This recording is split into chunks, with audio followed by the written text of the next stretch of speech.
Here's my Module 2 mastery assignment. The first topic, the solids of revolution, which follow this general equation.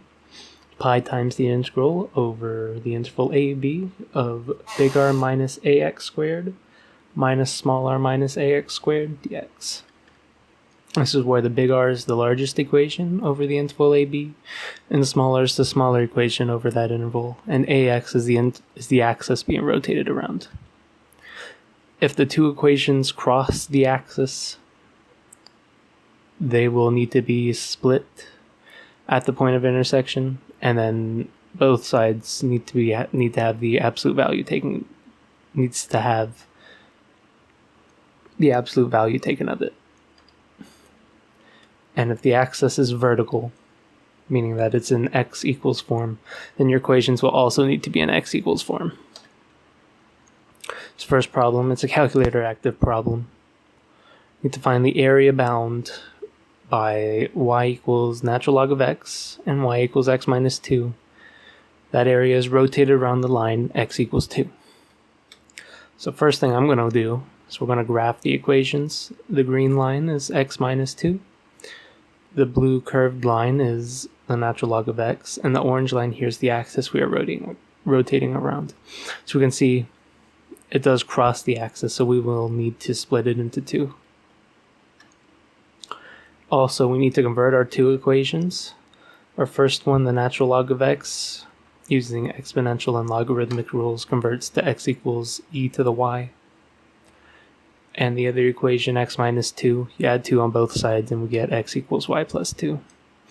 Our bounds here are where they're equal to each other, here and here, and the y values of them. So we have negative 0.84 here and 1.15 up here. And also we need to find the y values that it crosses at, and it's 0.443.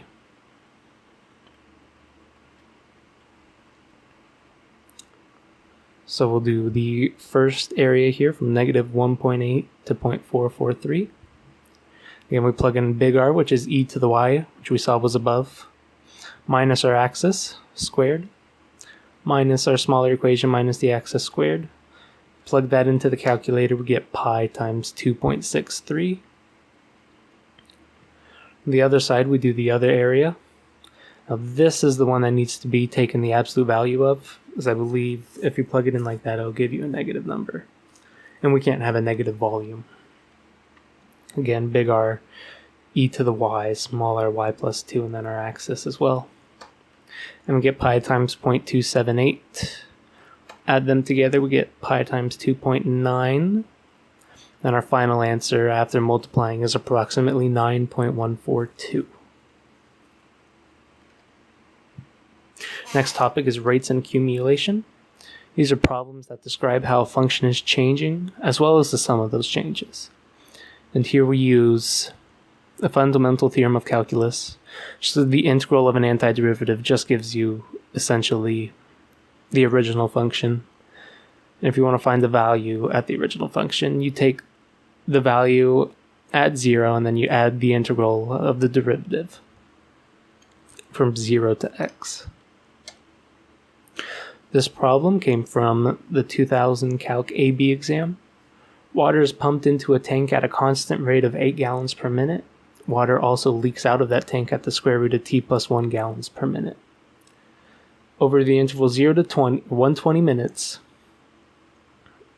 at time equals t equals 0, the tank contains 30 gallons of water.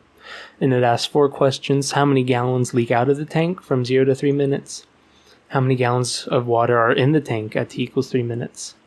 Write an expression a of t for the total number of gallons of water in the tank at time t. And for what time is the amount of water in the tank a maximum? So first we're going to look at the first problem, how many gallons leak out. This is the integral of the derivative, and if we go back to the problem, right here, gallons per minute is essentially the derivative, and here's the derivative as well. So that's how fast water is going in. So that's the rate of change at which the amount of water going in is changing, as well as here. And this is technically kind of negative, because it's water leaving the tank. So we plug in that derivative, which is the square root of t plus 1, and then our interval is 0 and 3.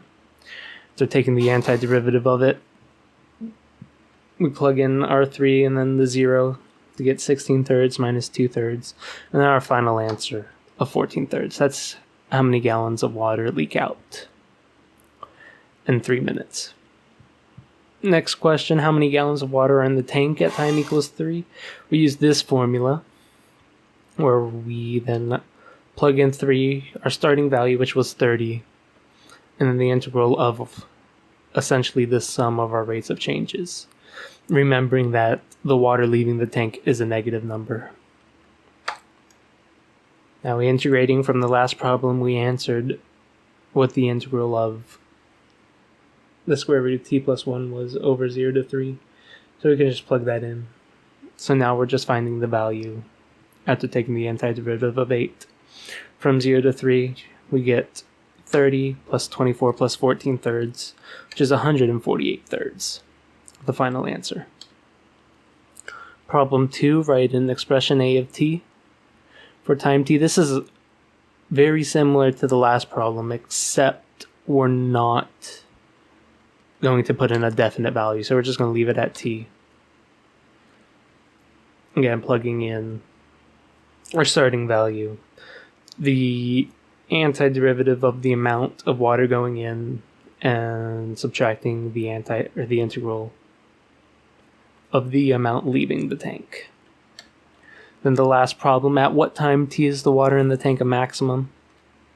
Again, we could use the last equation that we got from the last problem and differentiate it, which the 30 constant cancels out. We drop the t here, and the integral here drops because we're differentiating it. So here we're going to want to set it to 0, add 8 on both sides, square both sides, subtract 1. So here we have a critical number of t equals 63. That's what we did, was we did the first derivative test on our equation for finding, or our formula for finding the amount of water in the tank at any given time. So here's 0. We know that this is 0, so now we're going to look at subtracting 1. And here we have the square root of 63, which is a number less than 8. So 8 minus a number less than 8 is going to give us a positive number. And 61 plus 1 is 65. The square root of 65 is a number larger than 8. 8 minus a number larger than it is going to give us a negative number. And now we know that if the slope's positive, switches to a 0 slope, and then becomes negative, we have a maximum. So there, that answers our question, times 63. For values less than 63, the derivative of a of t is positive. For values greater than 63, a prime of t is negative. Therefore, a of 63 is the maximum.